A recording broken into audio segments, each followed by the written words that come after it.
Hello and welcome to DTC Podcast. I'm Eric Dyck. Today we're returning to a conversation we started last year with Jeremy Kopek, co-founder of Noa Home and proud furnisher of DTC's home studios here on Hipwood. Our last podcast detailed Noa Home's meteoric rise to 8 figures with a lean, mean team. Today's talk focuses on what happens when that kind of track record gets noticed by strategic investment partners like Basset Furniture, the massive legacy manufacturer retailer who acquired them late last year. This podcast dives in on the pros and cons of strategic investment partners over VC or institutional investors, as well as some green flags to look out for during the process to ensure things go smoothly. We'll chat about the synergies created when legacy companies roll up innovative startups, as well as the challenges of these types of integrations. Curl up on your leather couch for this one because you know I'm going to be on mine. On with the show.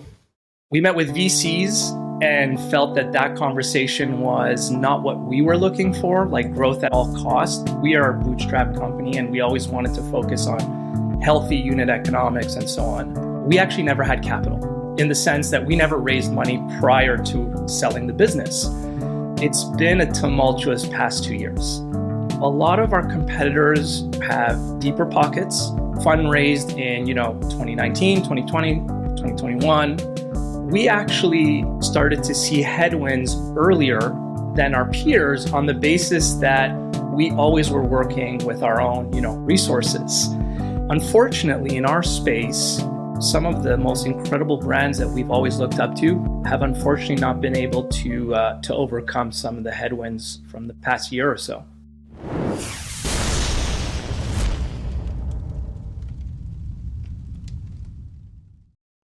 This episode is brought to you by Live Recover, an incredibly effective Shopify app that gives you access to an expert team of live agents who work on behalf of your brand to recover abandoned checkouts in real time. Live Recover is able to reach 6 times more potential customers than email or SMS automations because they have actual humans sending personally crafted messages to anyone who leaves their phone number at checkout. Live Recover doesn't conflict with your email and SMS tools like Klaviyo or Voyage SMS and can lift your top-line revenue by over 10%. Check them out and get a 30-day no-risk trial when you sign up at liverecover.com/DTC. Jeremy, thanks for coming back to the DTC podcast. I'm looking over at my living room here. I have one of your amazing sofas now gracing my life. And I got to be a huge proponent of Noa Home. It's just one of the best couches I've ever had. So catch us up on your progression since we last spoke. Thanks. It's great to be back and really happy that you're enjoying your new product from Noa Home. So much has happened since we last spoke, and I think it's been a year. It's been exactly a year since we last connected. A lot's happened within our business, outside of the business, right? The environment has changed dramatically since last year. And at Noa, I think when we last spoke, we had eclipsed $19-20 million. We were bootstrapped, and that exponential growth really brought us on a path of thinking about what was next for the business and how we could get there. And we basically decided that we needed a great partner to help us capitalize the business and keep running a great business and great company. And so over the summer, with the help of a great investment bank, we met some parties and ultimately landed on a phenomenal business, a phenomenal partner we couldn't be more happy with, having sold the Noa Home in September of 2022. Congratulations on the exit. That's fantastic. So you decide you want to partner. You go to this bank. What was the landscape when you started looking for a partner? Like, what were your options that you had? It's a good question. So at first, we made a decision to reach out to our own network, my business partner and I. And, as helpful as that was, reaching out to our network, it was limited. And the D2C space and the furniture vertical within the D2C space is quite unique. It's highly capital intensive. It's an industry that's relatively small in the sense that there's not a lot of players like apparel. And then when you speak to folks in the investor community, the metrics, the operating model, the complexity of warehousing and shipping doesn't land very well with everyone. So what we felt after having reached out to our own network was we needed an investment bank. And we wanted bankers that would have a network within the industry and with institutional investors across VC, private equity, family offices, and strategics or other brands, other businesses that are operating within the space. So we kicked that off in spring of 2022. And I know that you went with a strategic, and this I remember from our pre-interview. I was just kind of learning about these different categories of money out there. Did you zero in on that quickly, or did you meet examples of each of those opportunities and assess them? So we went through the array of investors from VCs who are looking for exponential growth, lots of growth. At the time that we began the raise, it was still when private markets were quite bullish, if I could put it that way. So when we kicked off our fundraising, the war in Ukraine had just started. Inflation hadn't really kicked in at a publicly, the way the media was bringing it up. So we met with VCs and felt that conversation was not what we were looking for, like growth at all costs. As you know, Eric, we are a bootstrap company and we always wanted to focus on healthy unit economics and so on. We then segued into private equity funds. Very different conversation, very interesting. We also had to look at investors both in the VC and PE world outside of Canada. So we're based in Canada, but operate a global brand, as you know. So we were speaking to parties from Europe, Australia, US, Canada. And predominantly the most interesting conversations that we had were from the US or originating from the US and were with what many bankers or many will call strategics. So whether that's in retail or in manufacturing, wholesale, who may have an interest in bolting on a D2C brand or whatnot. And there's been a lot of those acquisitions in the past 12 to 18 months.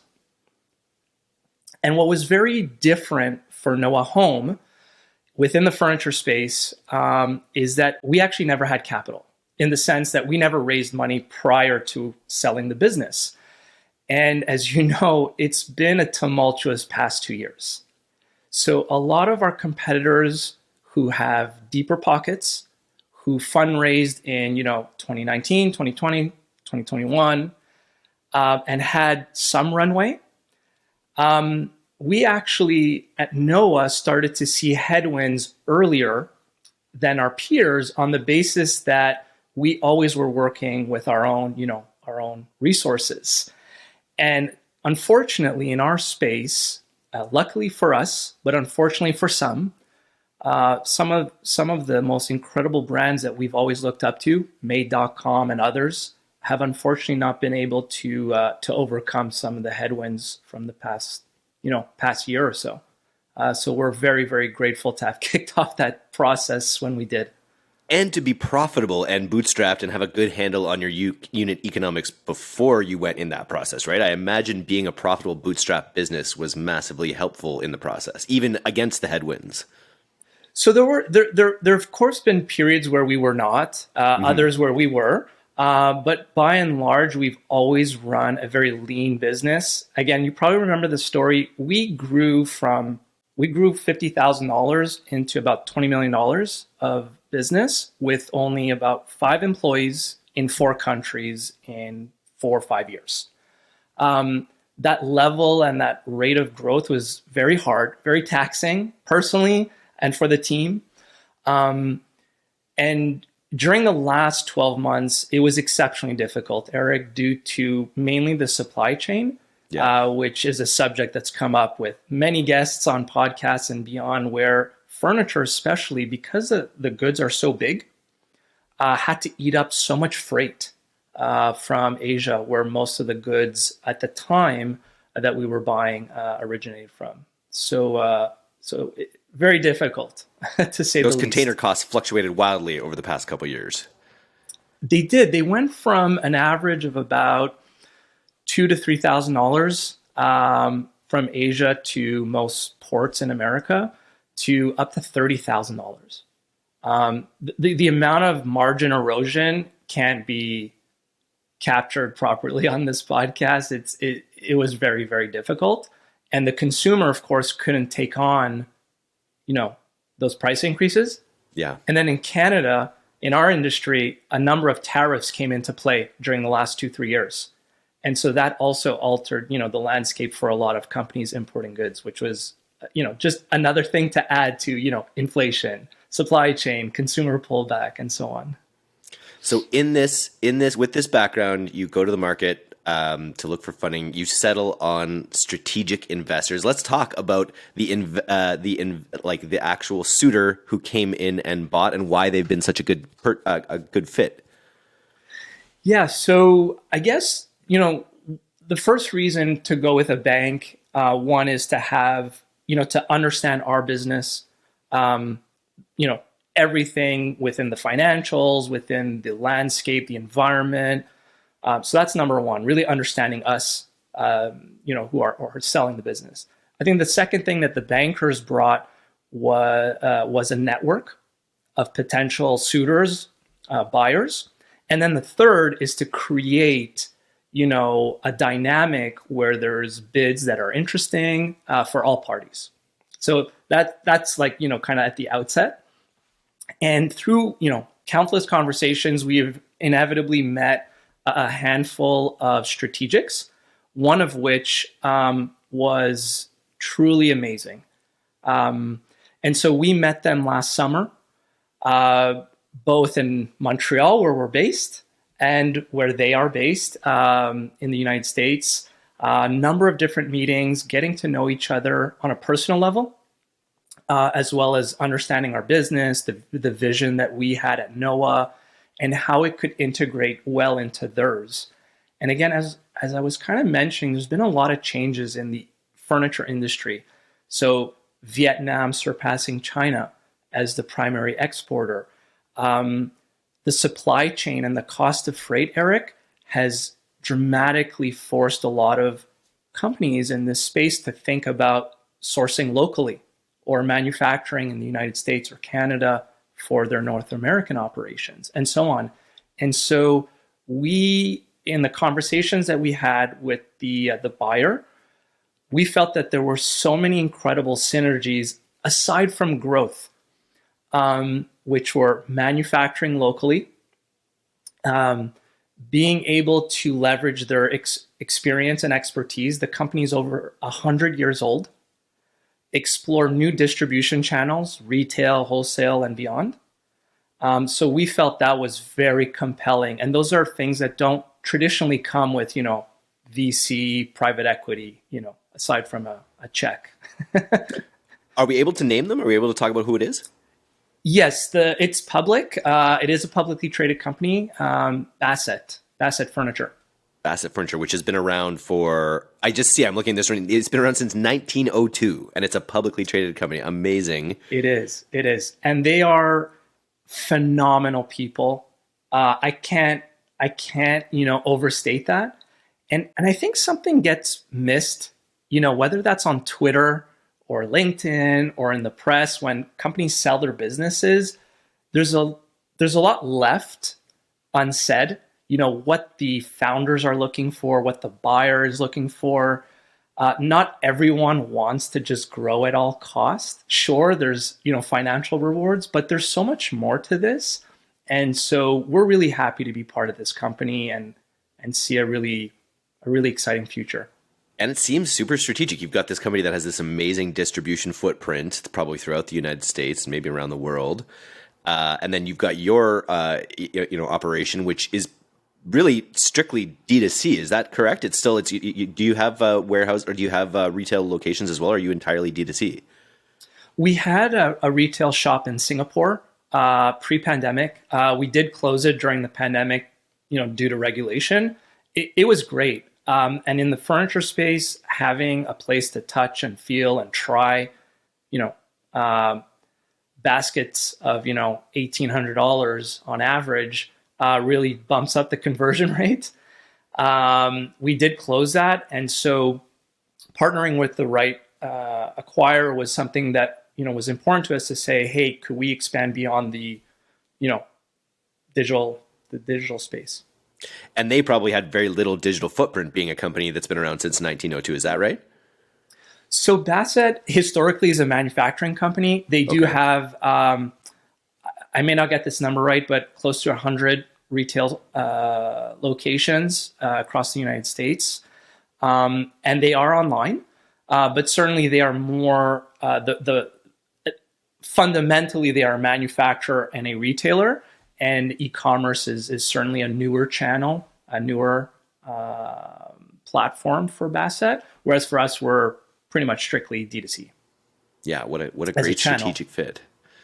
You told me a story about how you kind of first knew that it was going to be or you told me a personal story that you had with either the founder or the CEO that really helped accelerate the process. Because I understand this actually happened over a pretty short period of time as far as acquisitions go.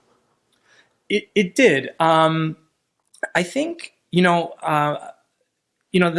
the investment banks, they help facilitate deals, deal flow, transactions, and so on. And of course, there's a diligence period once, a LOI is signed. But fundamentally, a merger, so this is not, just like a minority capital raise. This was an acquisition. And so the process with a larger company, a publicly traded company, has to go through a number of phases. And of course, there's legal, accounting, and so on. To have a process that's really streamlined, I think requires a really great partnership from both sides and a desire to make this happen. And so we were really lucky to meet with them in person in the United States. And I've been in this industry for 20 years. It's an industry I love. I love furniture. I love design. And I really wanted to understand as much as I could about this rich, deeply rich company who has a heritage in Bassett, Virginia. And I wanted to live it as much as I could before we met with them. So I actually went to a number of their stores before meeting with the team there. And I guess you could call it, shopped their stores, experienced what they do, the product. And it was very, very compelling. And when we finally met with them and I kind of talked about my experience in their stores, I think that went a long way in showing that this was not just about, fundraising. This was something very meaningful to us that we wanted to show the respect we have for what they've done and what we believe we could achieve together. So kind of immersing ourselves in their company as much as we could was important to me. And that, I think, helped. And how long from maybe that meeting or, actually meeting them in person to having something closed did it take? So the whole process probably was from the beginning of the fundraising to closing a deal, was probably, say, depending on where you pick your date, maybe 4 to 6 months. Once we met the right party, I would say from start to finish, it was probably 90 days, something like that. But through that, there was just introductory calls, pitches, emails going back and forth. From the moment that we believed that this was going to happen, it moved quickly. But that was a desire from both sides. I've heard horror stories of how, legal, accounting, diligence could trip up deals just for a host of reasons. And again, we're super lucky that we had a partner that wanted this to materialize. And so we both worked really hard to make it happen quickly. Amazing. So big congrats. Did you intend on, like, when you decided you wanted a partner and entering that process, I guess you looked at all different options, but did you go into that process wanting to sell outright in a full acquisition, or did that just become the best option? That's a really good question. So it evolved. And it evolved as we met, when we were meeting VCs and PE firms, Eric, even family offices, a handful of those. Those were mainly what we call, significant minority deals. So they're less than 50%, but they're, high 40s, something like that. And what the environment when we started the process was shifting dramatically week over week, like the war in Ukraine, inflation. So when we kicked things off in the late spring, by the summer, the conversations were changing very, very quickly. Everything from valuations, deal, details, the appetite to close deals, and so on. So our own expectations, our own wishes were in constant evolution. But at the end of the day, we felt that choosing the right partner was more important than just what was on a piece of paper for the long term of Noa Home and the team. Yeah, and this strategic partnership or acquisition just seems to make a lot of sense. What have been the biggest impacts? Because we're almost coming up on a year, I guess, since the acquisition, if it was in 2022 in the spring or summer. What have been the biggest impacts on the business since the acquisition? So I think it starts with the environment, actually, Eric, because the environment has changed dramatically. The competitive landscape has changed substantially in terms of all of the competitors that we, originally used to compete with, many of which are no longer operating, which has been, just very humbling.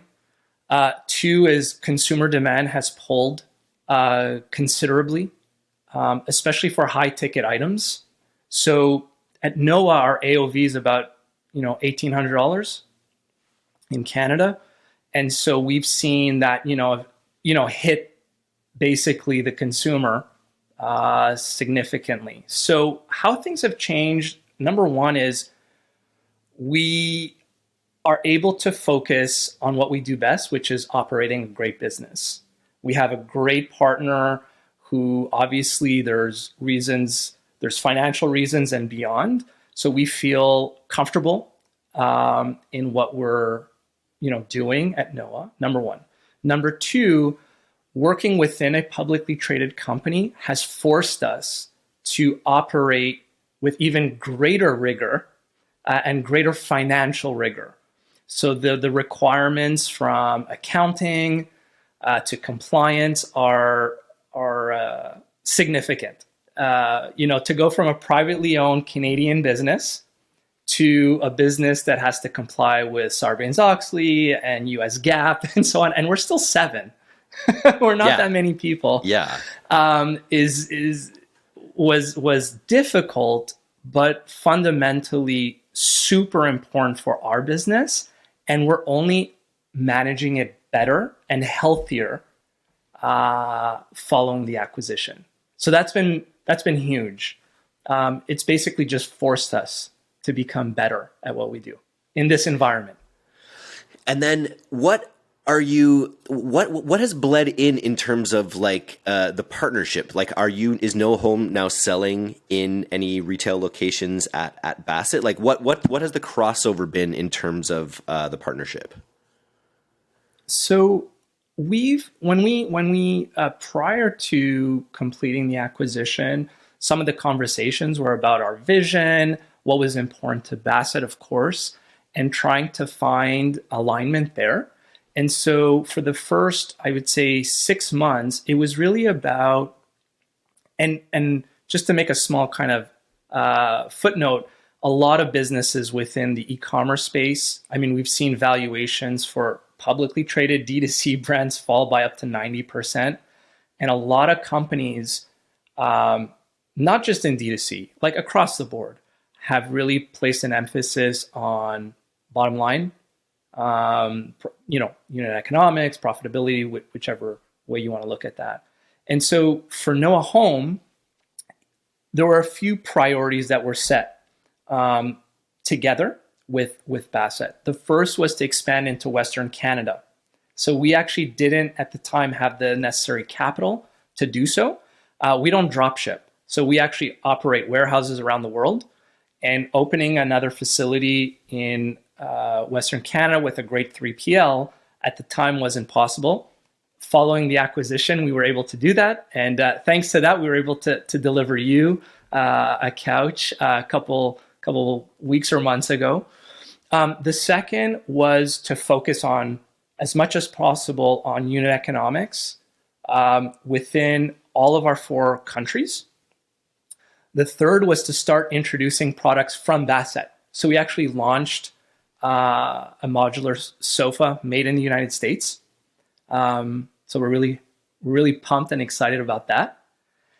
And so those are really some core focuses for us. And then bringing, it's not as it's not as sexy, but getting the business structurally to a place that, from compliance, finance, and all that, was also very important to us. A heavy lift. And I'm wondering, now that you've kind of probably knocked off a lot of those goals, or you're working towards them, what does your day-to-day look like as someone overseeing this, your acquired brand at this point? I guess you don't want to say you've detached from it, but have you gained a little space? Have you gained more? Are you doing more things with your family, for instance, now that you've sold the business? Or are you working just as hard? No, that hasn't changed. And the reason is, I love what I do, and I love the people I work with at Noa. The folks who joined us when we started the business are still here. I mean, we're still a small team. But I'm fortunate to have a great team, to love what I do, and to now work with folks at Bassett who seemingly love what they do with that heritage. It's a gift. And so for me to now, when I was a founder, I mean, I still am a founder, but when we were operating the business privately, we always did what was best for the company. And of course, there's a personal obligation to do that. The risk as well is there. Following the acquisition, maybe how could I put it? The exposure is different, the banks and all these kinds of things. Those things kind of change. But to now be a steward for Noa Home and for Bassett, to me, is almost a greater responsibility, because it still bears my son's name. So for those that may have not heard the first podcast or read it elsewhere, Noa was named after my son, Noah, which means to comfort. So that attachment will always be there. So I feel a deep sense of responsibility to do the very best for Bassett and the customer. And now that you're partnered with this company that's been around for over 100 years and has, you just see the potential, I guess, too, right? Like, you've grown it, you grew it so fast with such a small team. Now in partnering with a company like Bassett that has this incredible footprint, you probably fired up by the potential to grow in that partnership. Yeah, absolutely. I think there's always as entrepreneurs, and you've had some incredible guests, there's always a desire to pursue new things, to try new things, to build. Fundamentally, I think entrepreneurs all share this desire to build something that they believe in. And it couldn't be more true today for the team at Noa. I think, that word steward is very important to me. The environment has changed. And whether we were a private business that was owned by, two shareholders or now part of Bassett, we have a responsibility to run a business as healthy as we can. And so that's been our focus.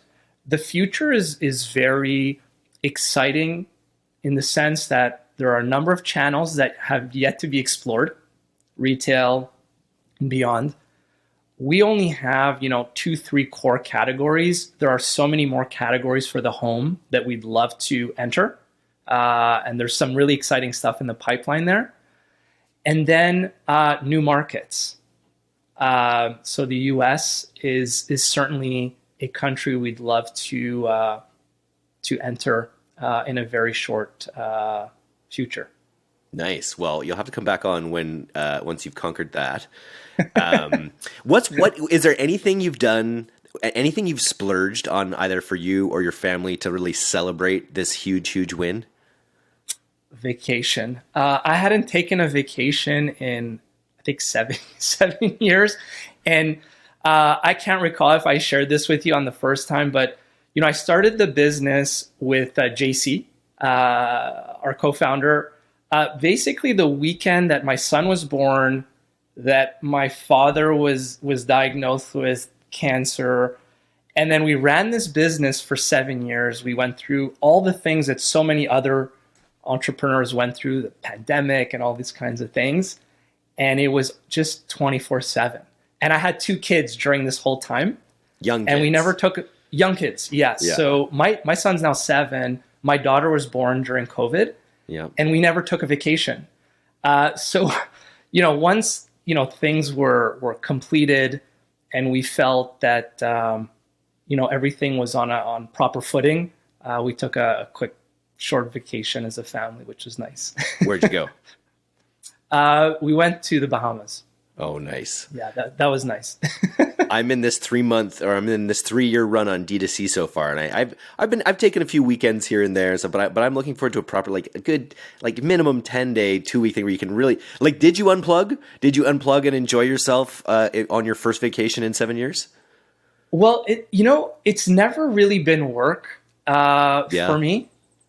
Even today, it doesn't feel like work.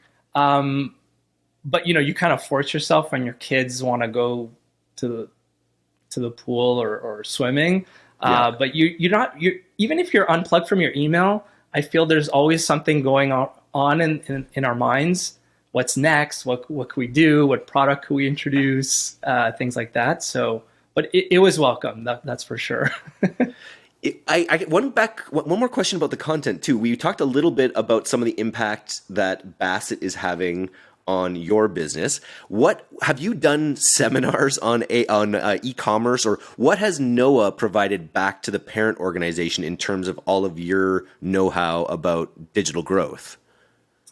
Certainly not seminars. We are learning a lot from Bassett, and that's been really humbling. We try to share what we can with the team there. They have they have an extraordinary team across all of their divisions and business units.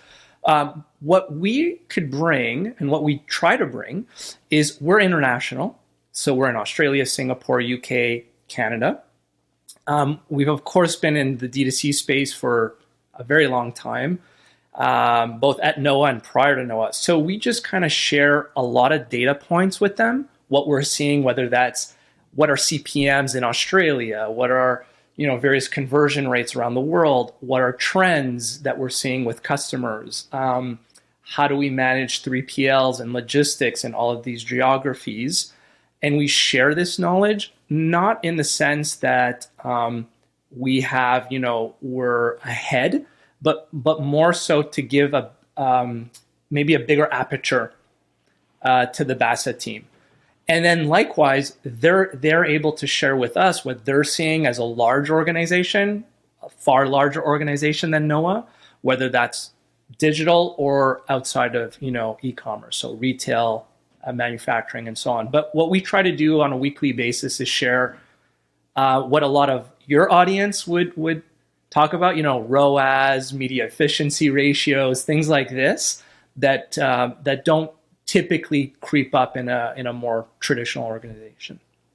Very cool. Well, if you're out there and you want like the most stylish, comfortable couch, you should probably get a sectional Kennedy brown, dark brown leather, which is what I have. It's a thing of beauty. I thank you for creating these amazing products, bringing them into the world. And I didn't realize that how close I was to not even being able to get it shipped, to actually being able to fulfill it out west too. Yes. So very cool. Go to noahome.com and check out their stuff. If you like, I think there's a good Victoria sale on right now. So go check it out, everyone. Jeremy, we're absolutely, Eric. Thanks for having me. And, to everyone listening in, it's tough out there, but you could definitely reach out to me anytime, whether that's through Eric or Twitter, LinkedIn. It's tough out there for founders. We have to stick together as entrepreneurs in the D2C space. And if ever I could help in any way, I'd be more than happy to, even if it's just to lend some support and morale within the current context of things.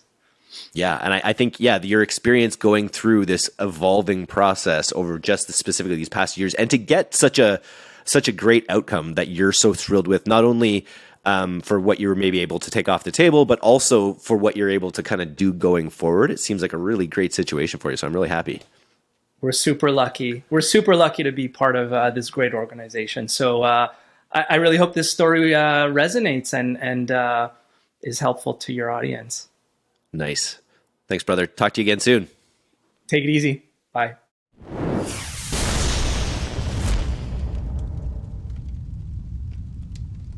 Thanks so much for listening to today's episode. If you're not a subscriber to our newsletter, you can do that right now at direct-to-consumer, all one word, .co.